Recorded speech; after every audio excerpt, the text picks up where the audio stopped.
Jesus said, I am the way, the truth and the life.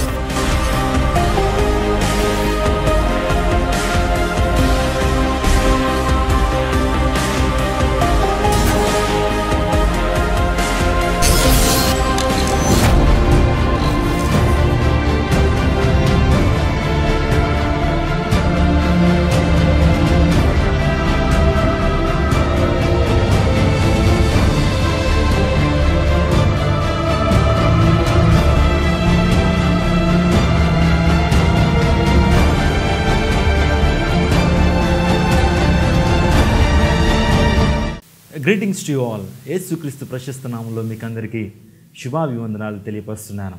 ఈరోజు ఒక ప్రత్యేకమైన అంశంతో మీ ముందుకు రావడానికి ఇష్టపడుతున్నాను. ఈరోజు నా అంశము విశ్వాసం. విశ్వాసం అనేటువంటి మాట చాలా శక్తి కలిగినటువంటి మాట. యేసుక్రీస్తు ప్రభువారు ఈ లోకం ఉండేటప్పుడు ఆయన తరచుగా మాట్లాడుతున్నటువంటి అంశం ఏంటంటే విశ్వాసం. నీ విశ్వాసమే నేను స్వస్థపరచను అనేటువంటి ఆ మాటను యేసుక్రీస్తు ప్రభువారు ఎప్పుడు అద్భుతం జరిగించినా అద్భుతం పొందుకున్నటువంటి వారితో చెప్పినటువంటి మాట ఇదే, your faith has made you well. 12 సంవత్సరాల నుంచి రక్తస్రావం కలిగినటువంటి స్త్రీతో యేసుక్రీస్తు ప్రభువారు మాట్లాడారు. ఆమె యేసుక్రీస్తు ప్రభువారు వస్త్రపు చెగును ముట్టుకున్నప్పుడు బాగుపరచబడినప్పుడు ఆమెతో చెప్తున్నటువంటి మాట, సమాధానం కలిగినటువంటి దానివై పొమ్ము, నీ విశ్వాసం నేను స్వస్థపరచును. Your faith has made you well. ఈరోజు విశ్వాసము అంటే ఏమిటి? విశ్వాసం అంటే నిరీక్షింపబడు వాటి యొక్క నిజస్వరూపము. ఒకసారి ఒక దేవుని సేవకుడి దగ్గరకు ఒక వ్యక్తి వచ్చి అడిగాడు, విశ్వాసం అంటే అర్థం ఏంటండి అని అన్నప్పుడు ఆ దేవుని సేవకుడు ఈ విధంగా తెలియజేశాడు, విశ్వాసం అనేటువంటి మాటలో 4 అక్షరాలు ఉన్నాయి. మొదటి చివరి అక్షరం తీసేస్తే శ్వాస. విశ్వాసం కూడా ఒక శ్వాస లాంటిదే. మానవ శరీరానికి శ్వాస ఎంతైతే ప్రాముఖ్యమో విశ్వాసం అనేది కూడా క్రైస్తవ జీవితానికి అంతే ప్రాముఖ్యము. ఈ ప్రపంచంలో ఆహారం లేకపోతే 40 దినాలు బ్రతకచ్చు, నీరు లేకపోతే నీరు త్రాగకుండా ఒక 10-15 దినాలు బ్రతకచ్చేమో, కానీ శ్వాస లేకపోతే కొన్ని నిమిషాలు కూడా మనిషి బ్రతకలేడు. ఎందుకు మాట చెప్పానంటే విశ్వాసం అనేది క్రైస్తవ జీవితానికి అంత ప్రాముఖ్యమైనది. శ్వాస ఏ విధంగా మానవ శరీరానికి ప్రాముఖ్యమైనదో విశ్వాసం కూడా ప్రాముఖ్యమైనదే. ఒక విశ్వాసి బ్రతకాలంటే, ఒక విశ్వాసి నిజంగా ఈ లోకంలో జీవించాలి అంటే అతనికి విశ్వాసం అనేది చాలా ప్రాముఖ్యమైనది. దేవుని వాక్యం చెప్తుంది, మార్కు సువార్త 11వ అధ్యాయం 22వ వచనంలో, దేవుని యందు విశ్వాసం ఉంచండి. ఈ ప్రపంచంలో చాలామంది వివిధ రకాలైనటువంటి పరిస్థితుల్లో వ్యక్తుల మీద, డబ్బు మీద, వారికి ఉన్నటువంటి పలుకుబడి మీద విశ్వాసం ఉంచుతారు. కానీ దేవుని వాక్యం చెప్తుంది, దేవుని యందు విశ్వాసం ఉంచండి. అలా ఉంచడం ద్వారా దేవుడు ఎప్పుడు కూడా మేము విడిచిపెట్టడు. దేవుని యందు విశ్వాసం ఉంచడం ద్వారా మనము స్వర్గానికి మనం చేరుకుంటాం, నిత్య రాజ్యానికి మనం చేరుకుంటాం. ఈ రోజుల్లో చాలామంది దేవుని యందు విశ్వాసం ఉంచట్లా. నాస్తికులు ఈ ప్రపంచంలో చాలామంది బ్రతుకుతున్నారు. ఒకసారి జర్మన్ డీటో అనేటువంటి ఒక వ్యక్తి అంతరిక్ష ప్రయాణం చేశాడు. అంతరిక్షం అంతా చుట్టూ తిరిగి వచ్చిన తర్వాత క్రిందకు వచ్చానడట. ఎక్కడ కూడా నాకు దేవుని యొక్క జాడ కనిపించలేదని అన్నప్పుడు ఆ యొక్క అంతరిక్ష పరిశోధన సంస్థలో ఒక క్రైస్తవుడు ఈ విధంగా అన్నాడట, ఏమనంటే, నీకున్నటువంటి ఆ సూట్ను కనుక తీసేస్తే కనుక దేవుడు ఎవరో కనిపించేవాడు అని హాస్యాస్పదంగా మాట్లాడాడు. ఆ మాటలో చాలా అర్థం ఉంది. తనకున్నటువంటి ఆక్సిజన్ సిలిండరు, ఆ యొక్క అంతరిక్షంలోకి వెళ్తున్నప్పుడు ఆ సూట్ ఉంటుంది, ఆ యొక్క కోట్, దాన్ని తీసేస్తే కనుక అప్పుడు దేవుడు ఎవడో మీకు కనిపించేవాడు. నిజమేనండి, ఆ మాటలో చాలా మంచి అర్థం ఉంది. ఎప్పుడైతే నువ్వు మరణిస్తావో అప్పుడు నీకు నిత్యత్వం గురించి అర్థమవుతుంది. ఈ లోకంలో బ్రతుకున్నంతసేపు పరలోకము, నరకము, దేవుడు, దేవుని యొక్క సన్నిధి, పరిశుద్ధాత్మ శక్తి ఏంటో నీకు అర్థం కాకపోవచ్చేమో, కానీ ఎప్పుడైతే నీ యొక్క శారీరక నేత్రాలు మూయబడి ఆధ్యాత్మిక నేత్రాలు తెరవబడతాయో అదే మరణం. మరణం తర్వాత నువ్వు సమస్తాన్ని చూస్తావు. మరణం తర్వాత దేవుడు ఎవరో, నిత్యత్వం ఏంటో, నరకం ఏంటో, పరలోక రాజ్యం ఏంటో మనిషికి ఎప్పుడు అర్థమవుతుందంటే మరణించిన తర్వాతే ఈ పరిస్థితులన్నీ కూడా అర్థమవుతుంటాయి. దానియేలు గ్రంథం 3వ అధ్యాయంలో ఒక అద్భుతమైనటువంటి వృత్తాంతం రాయబడి ఉంది. చూడండి, ఈ ప్రపంచంలో కొంతమంది చక్రవర్తులు అతి ఎక్కువ కాలము ప్రపంచాన్ని ఏలుబడి చేశారు. ఈ ప్రపంచంలో ఎక్కువ కాలం ప్రపంచాన్ని పరిపాలన చేసినటువంటి వారిలో 2 వ్యక్తులను మనం పరిగణలోకి తీసుకోవచ్చు. అందులో మొట్టమొదటిగా నెబుకద్నెజర్, తర్వాత అలెగ్జాండర్ ది గ్రేట్. వీరి ప్రపంచాన్ని అంతా కూడా అతి ఎక్కువ కాలం వారు పరిపాలన చేసినట్లుగా ప్రపంచంలో మనం చూడగలుగుతాం.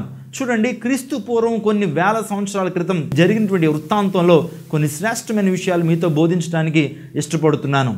దానియేలు గ్రంథంలో 3వ అధ్యాయంలో కొన్ని భాగాలు మీ మధ్య నేను చదివి వినిపించాలని ఆశపడుతున్నాను.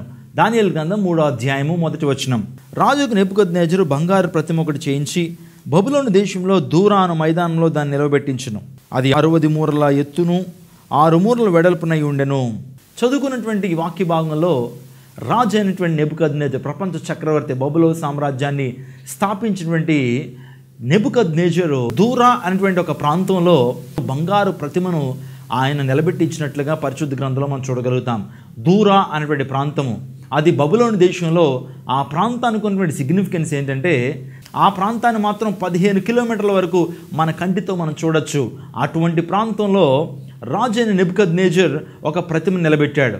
ఆ టైంలో దానియేలు, షడ్రక్, మేషక్, అబేద్నెగోలు అనేటువంటి దేవుని ప్రజలు దేవుని చేత ఏర్పాటు చేయబడి ఆ సంస్థానంలో వారు అధిపతులుగా వారు ఉంచినప్పుడు వారు నిత్యము యెహోవా దేవుని ఆరాధన చేస్తున్నప్పుడు ఒక శాసనం రాజు అయిన నెబుకద్నెజర్ చేశాడు.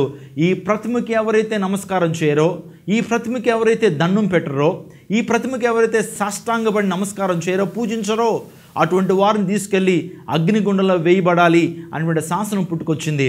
ఇలాంటి టైంలో అక్కడ చాలామంది ఉన్నారండి. వారందరి యొక్క పరిస్థితిని మనం ఆలోచన చేస్తున్నప్పుడు పరిస్థితులకి లొంగిపోయినటువంటి వారు, పరిస్థితులకి కాంప్రమైజ్ అయిపోయినటువంటి వారు ఆ ప్రాంతంలో మనం చూడగలుగుతాం. ఈ ప్రపంచంలో ఉన్నటువంటి ప్రతి వ్యక్తిని కూడా మనం ఆలోచన చేస్తే కనుక వారి విశ్వాసాలను బట్టి ఈ విశ్వాసాలు 4 రకాలుగా ఉన్నాయని గమనించడం జరిగింది. ఆ విశ్వాసాల గురించి మీతో ఈరోజు మాట్లాడతాను. నువ్వు ఏ విశ్వాసానికి చెందినటువంటి వాడువో, నీ విశ్వాసం ఎలాంటిదో ఈ వాక్య సందేశం ద్వారా నువ్వు తెలుసుకొని ఉంటున్నావు. ఈ ప్రపంచంలో ప్రతి ఒక్కరు కూడా ఈ 4 విశ్వాసాలకు సంబంధించిన వారే అనేటువంటి వాస్తవాన్ని గమనించండి. మొట్టమొదటిగా ఈ గ్రంథంలో మనం చూసినప్పుడు అక్కడ ఉన్నటువంటి పరిస్థితులు ఎలా ఉన్నాయంటే అక్కడ ఉన్నటువంటి వారు కొంతమంది పిరికితనంతో ఆ యొక్క రాజు యొక్క విగ్రహానికి నమస్కారం చేసినట్లుగా మనం చూస్తూ ఉంటాం. వారి విశ్వాసం ఏంటంటే వారి పిరికితనం కలిగినటువంటి విశ్వాసము. దీన్ని ఇంగ్లీష్లో ఏమన్నారంటే కవర్డ్లీ ఫెయిత్ అన్నారు. ఈ ప్రపంచంలో చాలామంది పిరికితనంతో దేవుణ్ణి ఆరాధించేవారు, పిరికితనంతో దేవునికి భయపడేటువంటి వారు. ఆ రాజు నెబుకద్నెజరు యొక్క సన్నిధిలో కూడా రాజు నన్ను ఏమన్నా చేస్తాడేమో, లేకపోతే మేము అగ్నిగుండంలో పడతామేమో అని చెప్పి చాలామంది ఆ విగ్రహానికి వారు మొక్కినట్లుగా మనం చూడగలుగుతాం. చాలామంది ఈ లోకంలో కూడా పిరికితనంతో వారు దేవుణ్ణి ఆరాధించేవారు. దేవుడు మమ్మల్ని శిక్షిస్తాడేమో, మమ్మల్ని ఆశీర్వదించకుండా ఉంటాడేమో అని చెప్పి దేవుని ఎడల విశ్వాసం కనుపరిచేటువంటి వారు ఈ ప్రపంచంలో చాలామంది ఉంటారు. అది సరైనటువంటి విశ్వాసం కాదు.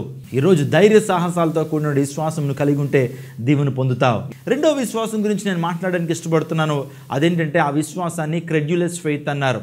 అక్కడ చాలామంది ఆ ప్రతిమకు నమస్కారం చేస్తున్నప్పుడు ఏ విధంగా వారు విశ్వాసం ఉంచారు అని ఆలోచన చేస్తే వారు అందరూ చేస్తున్నారు కాబట్టి మేము చేయాలి, అందరూ నమస్కరిస్తున్నారు కాబట్టి మేము కూడా నమస్కారం చేయాలి, అంతేగాని వారు ఎంతవరకు ఇందులో వాస్తవం ఉంది, ఎంతవరకు సత్యం ఉంది అనేటువంటి విషయాన్ని వారి పరిశీలనలో తీసుకోవాలా.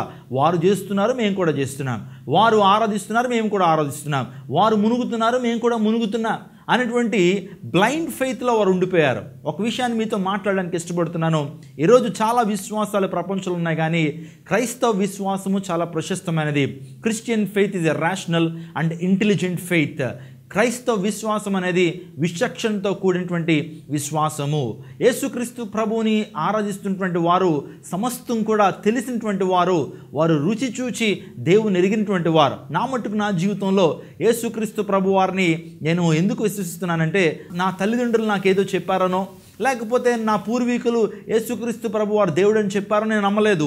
యేసుక్రీస్తు ప్రభు దైవత్వాన్ని నేను తెలుసుకోగలిగాను. యేసుక్రీస్తు ప్రభువులో ఉంటున్న ఔన్నత్యాన్ని, ఆయనలో దైవత్వం యొక్క సర్వ పరిపూర్ణత నెరవేర్చబడిందని, ఆయన సర్వలోకాన్ని సృష్టించాడని, ఆయనలో పాపం లేదని, దేవుడికి ఉండాల్సిన సమిస్తమైనటువంటి దైవ లక్షణాలు ఆయనలో నెరవేర్చబడినాయని నేను తెలుసుకుని యేసుక్రీస్తు ప్రభుని ఆరాధించడం ప్రారంభించాను. Christian faith is not a blind faith. క్రైస్తవ విశ్వాసం అనేది గ్రుడ్డి విశ్వాసం కాదు. క్రైస్తవ విశ్వాసం ఎలాంటిది ఆలోచన చేస్తే 4 విషయాలు మీతో మాట్లాడతాను.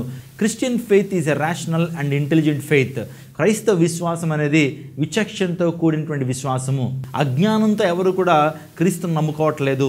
వారి సమస్తాన్ని పరిశోధన చేసి యేసుక్రీస్తు ప్రభు దైవత్వాన్ని తెలుసుకుని పూజిస్తున్నారే తప్పించి పెద్దవారు చెప్పారనో, లేకపోతే ఎవరో ఏదో బోధించారనో ఏ నిజమైనటువంటి క్రైస్తవుడు క్రీస్తుని ఆరాధించట్లేదు. ప్రతి ఒక్కరు కూడా రుచి చూచి తెలుసుకుని యేసుక్రీస్తు ప్రభుని ఆరాధిస్తున్నారు. రెండోదిగా the Christian faith is a historical and factual faith. ఈ యొక్క క్రైస్తవ విశ్వాసం అనేది చారిత్రాత్మకమైనది. బైబిల్ గ్రంథంలో రాయబడినటువంటి ప్రతి దానికి కూడా చారిత్రాత్మక ఆధారాలు ఉన్నాయి. ఈ ప్రపంచంలో చరిత్ర ఏదైనా విషయాన్ని చెప్తున్నప్పుడు ప్రతి ఒక్కరు కూడా విశ్వసిస్తారు. చరిత్రను మనందరం కూడా పరిగణలోకి తీసుకుంటూ ఉంటాం. అంత మాత్రమే కాకుండా ఆ చరిత్ర ఎంతవరకు వాస్తవం అనేది కూడా మనం గమనిస్తూ ఉంటాం. చాలా చరిత్రలు ఉన్నాయి, వాటికి చాలా ఆధారాలు లేవు. కానీ బైబిల్ గ్రంథంలో ఉన్నటువంటి చరిత్రకు చాలా ఆధారాలు ఉన్నాయి.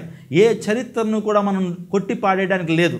ఆదికాండం నుంచి ప్రకటన గ్రంథం వరకు ఏదైతే చరిత్ర బైబిల్ గ్రంథంలో రాయబడిందో ఆ ప్రతి చరిత్రకి కూడా చారిత్రాత్మక ఆధారాలు ఉన్నాయన్నట్లో ఏ విధమైన సందేహం లేదు.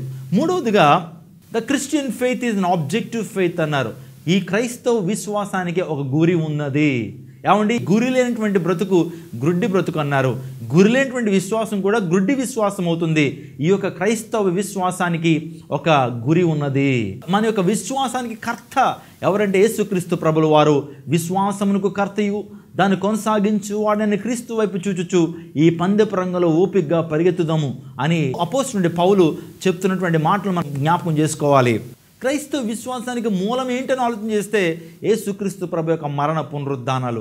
ఆయన ఏం చేశాడు, ఆయన ఏం చేయడం ద్వారా ఈ ప్రపంచానికి గొప్ప నిరీక్షణ ఇచ్చాడంటే ఆయన మరణ పునరుత్థానాలు. యేసుక్రీస్తు ప్రభు వారు సమస్త మానవాళి కోసం ఆయన మరణించి 3వ దినాన్న లేచాడు. అదే ప్రతి క్రైస్తవుని యొక్క నిరీక్షణ. మనలో పెటువంటి గొప్ప నిరీక్షణ అంటే యేసుక్రీస్తు ప్రభు యొక్క మరణ పునరుత్థానం. 4వదిగా the Christian faith is based on the principles of truth. ఇది సత్యం మీద ఈ విశ్వాసం అనేది ఆధారపడింది అనేటువంటి వాస్తవంగా 4 విషయాలు చెప్పాను క్రైస్తవ విశ్వాసం గురించి. ఈ విశ్వాసము మనల్ని ఎప్పుడు కూడా సిగ్గుపడనివ్వదు. నీ విశ్వాసం నిన్ను సిగ్గుపడనివ్వదు ప్రియ సహోదరుడా. నీ విశ్వాసం నిన్ను బలపరుస్తుంది. ఈ కార్యక్రమాన్ని చూస్తుంటే నీవు యేసయ్యనందు విశ్వాసం ఉంచితే ఏనాడు కూడా నేను విడిచిపెట్టేటువంటి వాడు కాదు. ఆయన సమస్తమైన ఆశీర్వాదాలతో నింపుతాడు. ఆయన పరలోక రాజ్యాన్ని కానుకగా ఇవ్వగలుగుతాడు. నేను మాట్లాడుతున్నటువంటి ఈ 2వ అంశము క్రెడ్యులస్ ఫెయిత్. మనుషులందరూ కూడా ఈ రోజున ఈ యొక్క విశ్వాసంలో చాలామంది ఉంటున్నారు. వాళ్ళు చేస్తున్నారు కాబట్టి మేము కూడా చేస్తున్నాం, వారు ఫాలో అవుతున్నారు కాబట్టి మేము కూడా ఫాలో అవుతున్నాం, పలానా చోట అనేక మంది వెళ్ళి నదిలో మునుగుతున్నారు, మేము కూడా మునగాలి. ఎంతవరకు వాస్తవమో గమనించినటువంటి పరిస్థితులు చూడండి. మనందరికీ చాలా సుపరిచితమైనటువంటి ఈనాడు పేపరు, ఆ పేపర్ కటింగ్ మీ ముందు ఉంచడానికి ఇష్టపడుతున్నాను. ఏప్రిల్ 26వ తారీఖు 2011వ సంవత్సరంలో ఈనాడు పేపర్లో ఒక వార్త ప్రచురితమైంది. మీరందరూ చూస్తున్నారు ఆ పేపర్ కటింగ్ని. మకర దీపం మానవ సృష్టి అనేటువంటి టైటిల్తో ఈనాడులో నేను ఒక పేపర్ కటింగ్ చూశాను. నిజంగా ప్రతి సంవత్సరం కూడా ఈ యొక్క జనవరి 14, 15 తారీఖుల్లో కేరళ రాష్ట్రంలో శబరిమల అనేటువంటి ప్రాంతంలో మకర జ్యోతిని చూడడానికి చాలామంది వెళ్తుంటారు. నిజంగా దేవుని ఏళ్ల భక్తి మన భారతదేశంలో ఉన్నందుకు చాలా సంతోషిస్తున్నాను. అనేక మంది ఆ మకర జ్యోతిని చూడడానికి వారు ప్రయాసపడుతున్నప్పుడు వారిలో చాలామంది తొక్కిసలాట్లో చాలామంది చనిపోతున్నారు. ప్రతి సంవత్సరం కూడా అనేక మంది చనిపోతున్నారు. లాస్ట్ ఇయర్ ఒక 2011వ సంవత్సరంలో ఇంచుమించుగా 95 మంది చనిపోయినట్లుగా వార్తల్లో మనం చూడగలుగుతాం. దాని గురించి చాలామంది నిజంగా ఆ మకర జ్యోతి ఎంతవరకు వాస్తవం, నిజంగా దైవశక్తి అందులో ఉన్నదా అని చెప్పి చాలామంది దాని మీద పరిశోధన చేశారు. సుప్రీంకోర్టుకు ఒక రిట్ను వేసినప్పుడు సుప్రీంకోర్టు దానంతా వారంతా కూడా పరిశోధన చేసి వాస్తవానికి వారందరూ కూడా ఒక విషయాన్ని వెల్లడి చేశారు. అందులో ఏ విధమైనటువంటి దైవిక శక్తి లేదు, అది కేవలం మానవుల ద్వారా సృష్టించబడుతున్నటువంటి ఆ వెలుగు అని చెప్పి వారందరూ కూడా ధృవీకరించి పేపర్లో కూడా ఆ విషయాన్ని ప్రచురితం చేశారు. ఈనాడు పేపర్లో కూడా అది వచ్చింది. అది తెలిసినా సరే చాలామంది వెళుతున్నారు అంటే వారి విశ్వాసము అది క్రెడ్యులస్ ఫెయిత్. వారు చేస్తున్నారు, మేము కూడా చేయాలి. చాలామంది వెళుతున్నారు, మేము కూడా వెళ్ళాలి. అందులో ఉన్నటువంటి వాస్తవాన్ని గమనించట్లేదు. క్రైస్తవుల్లో కూడా ఇటువంటి విశ్వాసము రోజు రోజుకి పెరిగిపోతుంది. పలానా చోట ఏదో జరుగుతుందని చెప్పి అబద్ధ బోధకుల వైపు పరుగులు తీస్తున్నటువంటి వారు చాలామంది ఉన్నారు. వారు వెళుతున్నారు, అక్కడ చాలామంది జనం వెళుతున్నారు, మేము కూడా వెళ్ళాలని. 100% అందరూ కూడా ఇటువంటి పరిస్థితుల్లోనే ముందుకు కొనసాగిపోతున్నారు. ఎంతవరకు ఆ ప్రాంతంలో దేవుని వాక్యం ఉంటుంది, ఎంతవరకు దేవుని వాక్య ప్రకారంగా వారి యొక్క కార్యాలు చేస్తున్నారన్న ఆలోచన మనుషుల్లో కలగట్లేదు. క్రైస్తవుల్లో కూడా ఈ యొక్క కార్యాలు జరుగుతున్నాయి. ఎందుకు ఈ విషయాన్ని ఉంచానంటే క్రెడ్యులస్ ఫెయిత్. చాలామంది ఆ యొక్క నెబుకద్నెజరు యొక్క ప్రతిమకి నమస్కారం చేస్తున్నారు కాబట్టి మేము కూడా నమస్కారం చేయాలి అని చెప్పి చాలామంది క్రెడ్యులస్ ఫెయిత్ని కలిగి ఉన్నారు. ఆలోచన చేయండి, నువ్వు ఏదైతే విశ్వాసాన్ని కలిగి ఉన్నావో అది అందులో ఉన్నటువంటి సత్య అసత్యాలను గమనించాలి. ఏది నమ్మాలో ఏది నమ్మకూడదో ఆ జ్ఞానాన్ని నీలో పెట్టాడు కాబట్టి ఎంతవరకు వాస్తవం అది గమనించగలగాలి. క్రైస్తవ జీవితాల్లో కూడా దేవుని వాక్యమే మనకు ఆధారంగా ఉంటుంది. ప్రతి విషయం కూడా దేవుని వాక్యంలో చెప్పబడింది. ఏది నమ్మాలి ఏది నమ్మకూడదు, ఏ సత్య బోధ ఏది అబద్ధ బోధ అనేది కూడా బైబిల్ గ్రంథంలో ఉంది. బైబిల్ గ్రంథంలో బెరై విశ్వాసులట అపోస్తలుడైన పౌలు చెప్తున్నటువంటి ప్రతి మాటను కూడా వారు లేఖనాలు తెరిచి చూశారట. అపోస్తలుడైన పౌలు అంత గొప్పవాడు, నిజంగా బైబిల్ పండితుడు. లేఖనాల్లో అనేకమైనటువంటి విషయాలను గ్రహించినటువంటి పౌలు గారు వాక్యం చెప్తున్నప్పుడే బెరై విశ్వాసులు వారు ఆ వాక్యాన్ని పరిశోధన చేశారట. నిజంగా మన జీవితాల్లో కూడా మనం క్రెడ్యులస్ ఫెయిత్లో ఉండడానికి వీల్లేదు. మనం దేవుని యొక్క ఔన్నత్యాన్ని మనం రుచి చూడాలనేటువంటి వాస్తవాన్ని గమనించాను. మూడో రకమైన విశ్వాసాన్ని ఆ ప్రజల్లోంచి మీకు జ్ఞాపకం చేస్తాను. అది కమర్షియల్ ఫెయిత్. కొంతమంది విశ్వాసం ఉంచుతారు దేవుని యందు, ఏదో లాభాన్ని అపేక్షిస్తూ ఉంటారు. వారి విశ్వాసం, దేవుని నమ్ముతామండి మాకేం జరుగుతుంది, దేవుని నమ్ముకుంటాం మాకు బ్యాంక్ బ్యాలెన్స్లు పెరుగుతాయా, దేవుని నమ్ముకుంటాం మాకు ఉన్నటువంటి వ్యాధులు పోతాయా, దేవుని నమ్ముకుంటాం మా యొక్క పర్సులో ఉన్నటువంటి డబ్బులు పెరుగుతాయా, మేము దేవుని నమ్ముకుంటాం మా భూములు పెరుగుతాయా, మేము దేవుని నమ్ముకుంటాం మా పిల్లలకు మంచి సంబంధాలు వస్తాయా, ఇలా అని చెప్పి వారి యొక్క విశ్వాసము ధనంతో ముడివేయబడి ఉన్నటువంటి విశ్వాసము. ఆలోచించేయండి, యేసుక్రీస్తు ప్రభువారు అద్భుతాలు చేయగలడు, నీ ప్రతి అవసరాన్ని ఆయన తీర్చగలడు. కానీ నీ విశ్వాసం అక్కడితో సరిపెట్టుకోవడానికి వీల్లేదు.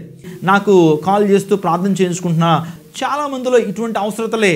మాకు పలానా సమస్య ఉంది, యేసుక్రీస్తు ప్రభుని నమ్ముకుంటే పోతుందా, యేసుక్రీస్తు ప్రభుని నమ్ముకుంటే మాకు కోర్టు కేసులు పోతాయా, యేసుక్రీస్తు ప్రభుని నమ్ముకుంటే మాకు ధనవృద్ధి జరుగుతుందా? తప్పనిసరిగా జరుగుతుంది, అందులో సందేహం లేదు. కానీ నీ విశ్వాసము అది దానితోనే సరిపెట్టుకోవడానికి వీల్లేదు. నీ విశ్వాసం ఇంకా పెరుగుతుండాలి.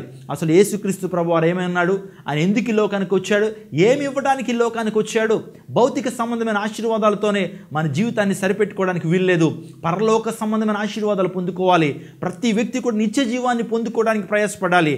భౌతిక సంబంధమైన ఆశీర్వాదాలు అంటారా, ఇవి కొన్ని రోజులు ఉంటాయి, కొన్ని రోజులకి మాయమైపోతూ ఉంటాయి. మన జీవితం కలకాలం ఉండేటువంటి జీవితం కాదు. ఇంతలో కనబడి అంతలో మాయమైపోయే నీటి ఆవరి బ్రతుకులు మనవి. ఈ యొక్క భౌతిక ఆశీర్వాదాల మీద మనం మనసు పెట్టుకుంటే పరలోక రాజ్యాన్ని మనం కోల్పోతామేమో ఆలోచించేయి. కమర్షియల్ ఫెయిత్ చాలా మందిలో ఏలుబడి చేస్తుంది. ఈ రోజున అనేక మంది క్రైస్తవ బోధకుల్లో 95% ఈ యొక్క సువార్తని వారు ప్రచురం చేస్తున్నారు. Prosperity gospel. అనేక మందికి ధన వృద్ధిని చేసుకోవడానికి ఈ యొక్క భౌతిక సంబంధమైన ఆశీర్వాదాలు యేసుక్రీస్తు ప్రభు వారు ఇస్తాడని చెప్తారు తప్పించి యేసుక్రీస్తు ప్రభుకి ఔన్నత్యం గురించి, రక్షణ, మారు మనసు, పాప క్షమాపణ, నిత్య జీవము, పరలోకపు ఆనందము, పరలోకపు స్వాస్థ్యం గురించి చెప్పేటువంటి బోధకులు కరువైపోయినటువంటి పరిస్థితుల్లో మనం ఉన్నాం. ఆలోచన చేయండి, నీ యొక్క విశ్వాసము ఏదో లాభాన్ని అపేక్షించేటువంటి విశ్వాసంగా ఉంటుందా? నాలుగోదిగా మరొక విశ్వాసాన్ని మీ ముందుంచుతాను. చాలామంది విశ్వాసాన్ని కలిగి ఉంటారు, అందుని బట్టి వారి జీవితాల్లో నిజమైనటువంటి ఆనందాన్ని వారు పొందుకుంటూ ఉంటారు.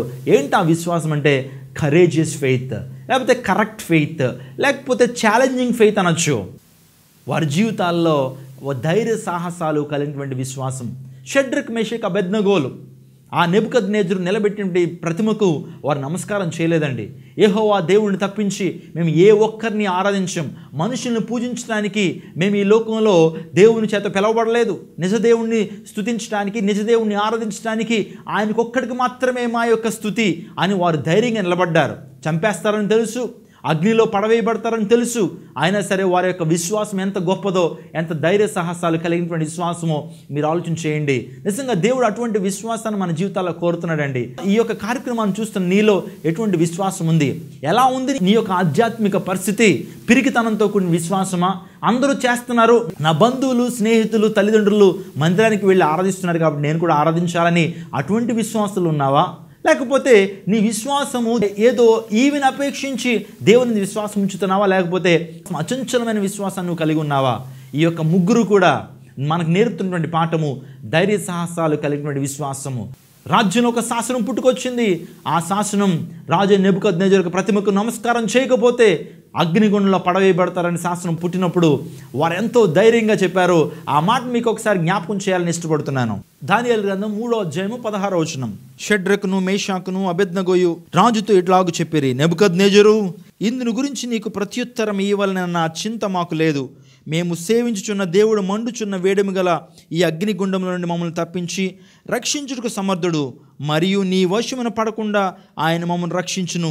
ఒకవేళ ఆయన రక్షింపకపోయినను రాజా, నీ దేవతలను మేము పూజింపమనియు నువ్వు నిలబెట్టించిన బంగారు ప్రతిమకు నమస్కరించమనియు తెలుసుకొనము.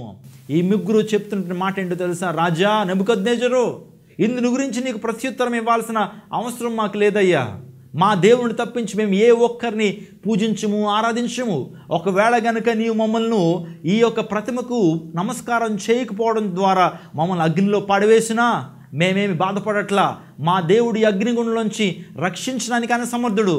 ఒకవేళ రక్షించకపోయినా నీ ప్రతిమకు మేము నమస్కారం చేయము అని ధైర్యంతో వారి విశ్వాసాన్ని ప్రకటించారండి. నిజంగా వారి ధైర్యమే వారి జీవితంలో గొప్ప కార్యాలు జరిగించింది. ఈ మాటలు వింటున్న ప్రియ సహోదరుడా, నువ్వు దేవుని కోసం నిలబడితే దేవుడు నీ కోసం నిలబడతాడు. నువ్వు దేవుని కోసం ఒక అడుగు ముందు వేస్తే దేవాది దేవుడు నీ కోసం 10 అడుగులు వేయడానికి ఆయన ముందుంటాడనేటువంటి వాస్తవాన్ని గమనించు. భయపడద్దు పరిస్థితులకి, కృంగిపోద్దు పరిస్థితులకి, ధైర్యంగా నిలబడు. నీ విశ్వాసాన్ని ఎక్స్ప్రెస్ చేయి, నీ విశ్వాసాన్ని కనుపరచు. ప్రభుతో మాట్లాడు, ప్రభా నా విశ్వాసము అది చంచలమైనది కాదు, నా విశ్వాసము ధైర్య సాహసాలు కలిగినటువంటి విశ్వాసము. మా జీవితంలో ఒక సాక్ష్యాన్ని మేము ముందుంచడానికి ఇష్టపడుతున్నాను. మా యొక్క తల్లిదండ్రులు వారు విశ్వాసంతో నిలబడ్డారు. ఎంతో ప్రతికూల పరిస్థితుల్లో దేవుని కొరకు నిలబడ్డారండి. అందును బట్టే వారి జీవితంలో గొప్ప ఆశీర్వాదాన్ని పొందుకున్నారు. నేడు ఈనాడు మేమందరూ కూడా దేవుని పరిచయంలో ముందుంటున్నామంటే వారు వేసినటువంటి బాటే ధైర్య సాహసాలతో కూడిన విశ్వాసము. ఎవరన్నా ఏదన్నా అన్నా సరే భయపడాల్సినటువంటి పరిస్థితులు మన జీవితాల్లో లేవు. మా తండ్రి గారు అపోస్తులు జోసెఫ్ విజయ్ కుమార్ గారు గతించిన 35 సంవత్సరాల నుంచి వారు పరిచయం చేస్తున్నారు. ఒకసారి వాక్యాన్ని ఎలాగే బోధిస్తుంటే వెనకాల నుంచి ఒక వ్యక్తి కత్తి పట్టుకుని నిలబడ్డాడు. నీవు ప్రసంగం నాకపోకపోతే ఈ టైంలో ఎక్కడే చంపేస్తానని కేకలు వేస్తున్నాడు. మా తండ్రి గారు భయపడలేదండి.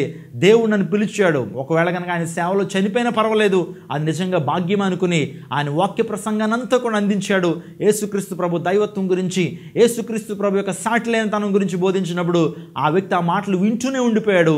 ఆ వాక్యం అంతా అయిపోయిన తర్వాత నేను మీకోసం ప్రార్థన చేస్తున్నాను దేవుని సేవకుడు ఎప్పుడైతే చెప్పగానే అతను కూడా మోకరించి ప్రార్థన చేసి తన జీవితాన్ని ప్రభువుకు సమర్పించాడు. వెంటనే ఆ కత్తిని ముందుకు తీసుకొచ్చి దేవుని సేవకులు కొంత కానుక అర్పించి నా కోసం ప్రార్థన చేయండి అయ్యగారు అన్నాడు. ఎందుకు ఈ మాట చెప్పానంటే ఆయన కత్తి చూపించగానే వెంటనే భయపడి ప్రసంగాన్ని ఆపేస్తుంటే ఆ రోజు ఆత్మ రక్షించబడి ఉండేది కాదేమో. ఎందుకు ఈ మాట? నువ్వు నిలబడు, దేవుడు నీ పక్షాన ఉంటాడు. దేవుడు మన పక్షం ఉండగా మనకు విరోధి ఎవరు? దేవుని కొరకు నిలబడు ప్రియ సహోదరుడా, ప్రియ సహోదరి, దేవుని కొరకు నిలబడు. ప్రతికూల పరిస్థితులు వస్తున్నాయని నువ్వు వెనుకకు తీసుకోవద్దు, వెనుకకు జారిపోవద్దు. దేవుని విశ్వాసం ఉంచు. పాస్టర్ గారు నా జీవితం అద్భుతాలు జరగట్లేదండి, నా జీవితంలో దేవుడు ఏ కార్యాలు జరిగించట్లేదని చెప్పి నువ్వు దేవుని మర్చిపోవద్దు.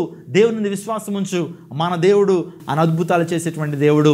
నీ జీవితంలో నువ్వు ధైర్య సాహసాలు కలిగినటువంటి విశ్వాసాన్ని కలిగి ఉండాలి. ఉత్తర కొరియా అదేవిధంగా దక్షిణ కొరియా ఆ 2 దేశాలు ఈ ప్రపంచంలో ఉన్నప్పుడు సౌత్ కొరియాలో అయితే దేవుని సువార్త ఉంది, కానీ ఉత్తర కొరియాలో అయితే సువార్త లేదు. ఈ ఉత్తర కొరియాలో ఉన్నటువంటి వారు కొంతమంది యేసుక్రీస్తు ప్రభు నమ్ముకున్నటువంటి వారిని బాధిస్తున్నారు. హతసాక్షులుగా చాలామంది అయిపోతున్నటువంటి తరుణంలో ఒకసారి కొంతమంది క్రైస్తవ విరోధులు ఒక మందిరం దగ్గరికి వచ్చారు. ఆ మందిరంలో ఎగ్జాక్ట్లీ 24 మంది ఉన్నారట. ఆ మందిరంలో 24 మంది ఉంటే వెంటనే వారు చెప్తున్నారు, ఈ రోజే కనుక యేసుక్రీస్తు ప్రభువును మీరు విడిచిపెట్టేస్తే మీరు రక్షించబడతారు, మీరు విడుదల చేయబడతారు, లేకపోతే మిమ్మల్ని ఎక్కడే చంపేస్తాం అని చెప్పి ఆ తుపాకులతో బెదిరించేటప్పటికి సంఘంలో ఉన్నటువంటి ఆ 24 మందిలో 23 మంది ఆ ఎదురుగా పెట్టినటువంటి సిలువ మీద ఉమ్మి వేసి తొక్కుకుంటా వెళ్ళిపోవాలి. అటువంటి టైంలో ఆ 23 మంది ఆ సిలువ మీద వారి యొక్క ఉమ్మును వేసి తొక్కుకుంటూ బయటకు వచ్చేసారు. కానీ 24వ వ్యక్తి ఒక చిన్న బాలిక, ఆ బాలిక మాత్రం తన యొక్క విశ్వాసాన్ని కోల్పోలేదండి. వెంటనే ఆ సిలువ దగ్గరికి వెళ్ళింది. వారు వేసినటువంటి ఉమ్మనంతా కూడా తన యొక్క గుండెల మీద వాటినంతా కూడా చెరిపివేసి ఆ యొక్క సిలువని ఇలా పట్టుకుని, యేసయ్య నా దేవుడు, యేసయ్య నా రక్షకుడు, యేసయ్య నాకు నిత్య జీవాన్ని ఇచ్చేటువంటి వాడు అనే ధైర్య సాహసాలతో తన విశ్వాసాన్ని ఎప్పుడైతే కనుపరిచిందో ఆ తెగ నాయకుడు చాలా ఆశ్చర్యపడి ఒక మాట అన్నాడు, వాళ్ళందరినీ చంపేయండి, ఈ యొక్క చిన్న బిడ్డే నిజమైనటువంటి కామ్రేడ్, తాను నమ్మినటువంటి సిద్ధాంతం కోసం ప్రాణాలు అర్పించడానికి కూడా సిద్ధపడింది అని చెప్పి ఆ కుమార్తె చూపించిన ఆ తెగువకు, చూపించిన ఆ ధైర్య సాహసాలను బట్టి ఆ వ్యక్తి కూడా యేసుక్రీస్తు ప్రభు గురించి ఆలోచన చేయడం ప్రారంభించాడు. యేసు ప్రభు వల్ల ఎంత దైవత్వం లేకపోతే, ఎంత శక్తి లేకపోతే ఈ యొక్క చిన్న కుమార్తె అంత ధైర్యంతో నిలబడిందని చెప్పి ఆ వ్యక్తి కూడా యేసుక్రీస్తు ప్రభు నమ్ముకున్నాడని చరిత్రలో మనం చూడగలుగుతాం. ఆలోచన చేయండి, నువ్వు నిలబడితే దేవుని కార్యాలు చూసి. చాలామంది ధైర్య సాహసాలు ఉండవండి. ఏదైనా చిన్న శోధన రాగానే దేవుడి నుంచి వెళ్ళిపోతారు. నీ యొక్క విశ్వాసము, నీ యొక్క పునాది మంచిదైనప్పుడు, యేసుక్రీస్తు ప్రభు మీద, వాక్యం మీద నీ పునాది వేసుకున్నప్పుడు ఈ ప్రపంచంలో ఎన్ని ప్రతికూల పరిస్థితులు వచ్చినా, ఎన్ని అవాంతరాలు వచ్చినా నువ్వు విశ్వాసం నుంచి తొలగిపోవు. యేసుక్రీస్తు ప్రభు వారు ఉపమానంలో చెప్తూ ఆయన ఇసుక మీద కట్టినటువంటి ఇల్లు, బండ మీద కట్టినటువంటి ఇల్లు గురించి మాట్లాడుతూ ఆ యొక్క ఉపమానంలో ఆయన చెప్తున్న మాట ఏంటో తెలుసా? ఈ ప్రపంచంలో చాలామంది ఇసుక మీద వారి యొక్క పునాదిని వేసుకుంటూ ఉంటారు. అంటే భౌతిక సంబంధమైన ఆశీర్వాదాల మీద వారి యొక్క పునాదిని వేసుకుంటుంటారు. ఎందుకు క్రీస్తు ప్రభువుని నమ్ముకుంటున్నామంటే ఏదో ధనాపేక్ష కోసమో, లేకపోతే భౌతిక సంబంధమైన ఆశీర్వాదం కోసమో వారు పునాదిని వేసుకుంటారు. కొన్నిసార్లు ప్రతికూల పరిస్థితులు రాగానే వారు దేవుని నుంచి వెన్నుదిరిగి వెళ్ళిపోతుంటారు. కానీ ఎప్పుడైతే వాక్యం మీద, యేసుక్రీస్తు ప్రభు అనేటువంటి బండ మీద నీ యొక్క పునాదిని వేసుకుంటే గాలిదుమ్ములు రాని, వర్షాలు రాని, తుఫాన్లు రాని, సునామీలు రాని నీ జీవితంలో వాటి నుంచి నువ్వు తొలగిపోవు. క్రీస్తు విశ్వాసం మీదే నువ్వు పటిష్టంగా నిలబడతావు. ఈరోజు అనేక మంది తొలగిపోతున్నారండి. ఎందుకంటే వారు వాక్యం మీద వారి పునాదిని వేసుకోవట్లేదు, క్రీస్తు మీద వారి యొక్క పునాదిని వేసుకోవట్లేదు. మిమ్మల్ని అందరినీ ఎంకరేజ్ చేస్తున్నాను, మీరందరూ కూడా ధైర్య సాహసాలకి అనేటువంటి విశ్వాసాలుగా ఉండాలి. చూడండి, మన యొక్క జీవితం చాలా అల్పమైనది. ఈ జీవిత ప్రస్థానంలో దేవుని కొరకు జీవించినట్లయితే, దేవుని కొరకు విశ్వాసం ఉంచినట్లయితే పరలోక రాజ్యానికి చేరుకుంటాం. అది నిత్యం ఉండేటువంటిది. ఈ లోకంలో మన యాత్రికులు, పరదేశులం. ఏ ఒక్కరు కూడా కలకాలం జీవించేటువంటి వారం కాదు. మనము చనిపోయేటువంటి వారమే. మనం ఈ యొక్క లోకాన్ని, ఈ యొక్క దేహాన్ని విడిచిపెట్టి వెళ్లాల్సిందే. కానీ నిత్యత్వము, వాడబారినటువంటి మహిమ కిరీటాన్ని పొందుకోవడానికి, నిత్య రాజ్యానికి పొందుకోవడానికి ఇష్టపడుతున్న ప్రియ సహోదరుడా, ఆలోచించే. ఈరోజు 4 విశ్వాసాలను మీ ముందుంచాను. యేసుక్రీస్తు ప్రభునందు విశ్వాసం ఉంచు. ఆ విశ్వాసం ధైర్య సాహసాలతో కూడిన విశ్వాసం అయితే నీ జీవితంలో గొప్ప స్థానానికి నువ్వు చేరిపోతావు. దేవుడిని దీవిస్తాడు. యేసుక్రీస్తు ప్రభుని విశ్వాసం ఉంచడం ద్వారా మనం నీతిమంతులుగా తీర్చబడుతున్నాము. విశ్వాసం వల్లనే మనుషులు నీతిమంతులుగా ఎంచబడుతున్నారనేటువంటి వాస్తవాన్ని రోమపత్రిక 3:28 మనం చూడగలుగుతాం. దేశునందు విశ్వాసం ఉంచడం ద్వారా ఒక వ్యక్తి నీతిమంతులుగా తీర్చబడతాడు. మరే కార్యాల వల్ల మనుషులు నీతిమంతులుగా తీర్చబడ్డాడు అనేటువంటి వాస్తవాన్ని మీరు గమనించండి. రెండోదిగా, యేసుక్రీస్తు ప్రభువుని విశ్వాసం ఉంచడం ద్వారా రక్షణ కలుగుతుంది. మానవుడు శిక్ష నుంచి తప్పించుకుంటాడు. నిత్యత్వానికి అతను వారసులు అవుతారనేటువంటి వాస్తవాన్ని గమనించండి. రక్షణ కలుగుతుంది దేవుని యందు విశ్వాసం ఉంచడం ద్వారా. మూడోదిగా, దేవుని యందు విశ్వాసం ఉంచడం ద్వారా దేవుడు మనకి ఏమి ఇస్తాడని ఆలోచన చేస్తే విజయాన్ని ఇస్తాడు. విశ్వాసం ఉండటం ద్వారా మన జీవితాల్లో విజయాన్ని సాధిస్తావు. ఓటమితో ఉన్నావా? దేవుని యందు పరిపూర్ణమైన విశ్వాసం ఉంచు. దేవునిలో గొప్ప విశ్వాసం నువ్వు కనపరచు, విజయాన్ని పొందుకుంటావు. అంత మాత్రమే కాకుండా విశ్వాసం మనకు సంతోషాన్ని ఇస్తుంది. అది వాడబారినటువంటి సంతోషము, అది శాశ్వతమైనటువంటి సంతోషము. ఇటువంటి విశ్వాసము నీవు కలిగి ఉన్నట్లయితే, ధైర్య సాహసాలు కలిగినటువంటి విశ్వాసము, courageous faith, challenging faith, correct faith నువ్వు ఎప్పుడైతే కలిగి ఉంటావో దేవుడిని విడిచిపెట్టడు. నువ్వు దీవించబడతావు, అనేక మంది దేవునికరంగా ఉంటావు. దేవుడు గొప్ప కార్యాలు నీ జీవితంలో జరిగించగలడు. రక్షణ పొందుతావు, నిత్య జీవానికి వారసులు అవుతావు. దేవుడు అటువంటి కృప దేవుడు నీకు అనుగ్రహించునుగాక. యేసుక్రీస్తు నామంలో మీకు అందరికీ శుభాలు తెలియపరుస్తున్నాను. యేసే నిరీక్షించినటువంటి ఈ కార్యక్రమం మీరు అందరూ చూస్తున్నారు. అనేక ఛానల్లో ఈ కార్యక్రమం వస్తుంది. సో ఈ కార్యక్రమం అభివృద్ధిలో మీరు సహకరించాలని ప్రభుపేట మీకు మనవి చేస్తున్నాను. అనేక పట్టణాల్లో, అనేక పల్లెల్లో, అనేక ప్రాంతాల్లో యేసే నిరీక్షణ అనేటువంటి ఈ యొక్క టైటిల్ మీద అనేక సువార్త సభలు జరుగుతున్నాయి. అనేక మంది దీవెన పొందుతున్నారు. అనేక మంది యేసుక్రీస్తు ప్రభువు యొక్క సువార్తను వింటూ వారి జీవితాల్లో వారి సమస్యలకు పరిష్కారము, స్వస్థత, విడుదల, ఆత్మరక్షణ, నిత్య జీవాన్ని పొందుకుంటున్నారు. ఈ యొక్క పరిచర్య మీకు నిజంగా ఆశీర్వాదకరంగా ఉంటే కనుక మీ యొక్క సమయాన్ని, మీ యొక్క ధనాన్ని, మీ యొక్క తలాంతులను ఈ యొక్క పరిచర్యలో మీరు ఉంచాల్సిందిగా ప్రభుపేట మనం చేస్తున్నాను. ఒక కార్యక్రమాన్ని స్పాన్సర్ చేయడానికి ముందుకు రండి. నీకున్నటువంటి కొద్ది ద్రవ్యమైనా సరే దేవుని సేవలో ఉపయోగించడం ద్వారా అనేక మంది దేవుని యొక్క సువార్తను వింటారు. అనేక మంది ఆత్మరక్షణ, దేవునికి అభిషేకాన్ని మీరు పొందుకుంటారు. కాబట్టి ఈ విషయాన్ని మీరు గమనించాల్సిందిగా ప్రభుపేట మీకు మనం చేస్తున్నాను.